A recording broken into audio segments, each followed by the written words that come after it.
یہ قرآن وہ رستہ دکھاتا ہے جو سب سے سیدھا ہے، اور مومنوں کو جو نیک عمل کرتے ہیں بشارت دیتا ہے کہ ان کے لیے اجر عظیم ہے، اور یہ بھی بتاتا ہے کہ جو آخرت پر ایمان نہیں رکھتے ان کے لیے ہم نے دکھ دینے والا عذاب تیار کر رکھا ہے۔ اور انسان جس طرح جلدی سے بھلائی مانگتا ہے اسی طرح برائی مانگتا ہے، اور انسان بڑا جلد باز ہے۔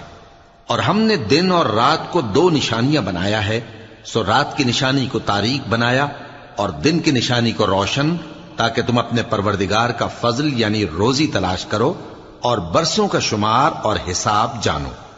اور ہم نے ہر چیز کی بخوبی تفصیل کر دی ہے، اور ہم نے ہر انسان کے اعمال نامے کو بصورت کتاب اس کے گلے میں لٹکا دیا ہے، اور قیامت کے روز وہ کتاب اسے نکال دکھائیں گے جسے وہ کھلا ہوا دیکھے گا۔ کہا جائے گا کہ اپنی کتاب پڑھ لے، تو